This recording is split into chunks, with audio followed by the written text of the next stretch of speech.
certains parmi Soufiyya, ils citent que l'imam Malik, rahimahullah, il voit qu'il est permis de se tourner vers la tombe du prophète sallallahu alayhi wa sallam dans l'invocation et de le prendre donc comme wasita, comme donc intermédiaire entre nous et Allah tabaraka wa ta'ala. Il dit cela de l'imam Malik rahimahullah. Et donc l'imam Malik, lorsqu'il fut interrogé concernant ce sujet par Abu Ja'far al-Mansour, il a dit: pourquoi détournes-tu ton visage de lui? Pourquoi est-ce que tu détournes ton visage du prophète sallallahu alayhi wa sallam, alors que c'est ta wasila, ton moyen, donc c'est ta passerelle, c'est ton intermédiaire entre toi et Allah, de la même façon que Adam l'est. Cheikh al-Islam Ibn Taymiyyah rahimahullah, il nous dit que cette histoire est faible. On ne peut pas l'attribuer à l'imam Malik. Il y a une rupture dans la chaîne de transmission. Dans la chaîne de transmission, il y a une rupture. Il y a une personne manquante qui n'est pas citée. Il y a une personne manquante qui n'est pas citée. Et il y a le fait que Mohammed ibn Hamid al-Razi,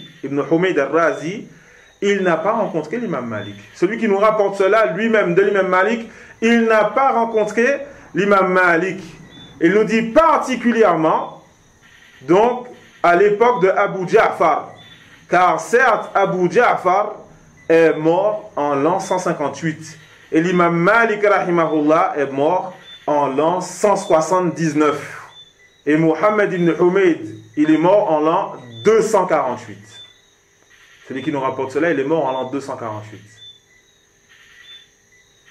Donc lui, il n'a pas du tout rencontré l'imam Malik, c'est lui qui rapporte cette histoire.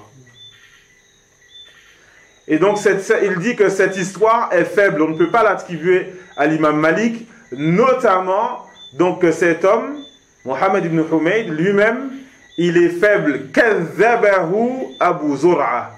Abu Zur'a, qui fait partie du savant du hadith, il a dit que cet homme est un menteur. Je vous signale que le fait d'être un menteur est la plus grande critique dans la science du hadith. Aujourd'hui, les gens, ils n'ont pas peur de mentir. On arrive à une époque où les gens peuvent mentir, mashallah, devant tout le monde. Devant toute une mosquée, ils peuvent mentir. Chez les gens du hadith, c'est la plus grande critique. C'est la plus grande critique chez les gens du hadith. À tel point que les hadiths, il y a les hadiths authentiques, des hadiths plus authentiques que d'autres. Ensuite, il y a les hadiths faibles et des hadiths plus faibles que d'autres. Le hadith da'if, le hadith où il y a un menteur. Le hadith, donc, al-makdhoub, concernant le prophète sallallahu alayhi wa sallam. Le hadith où il y a un menteur. Il n'est pas introduit dans la catégorie des hadiths faibles. On ne le met même pas dans la catégorie des hadiths faibles. C'est un autre degré encore. C'est plus faible que faible. Tellement cette critique-là, elle est forte chez ces gens-là. Tellement elle est blâmable. Le fait de mentir. Et donc c'est grave.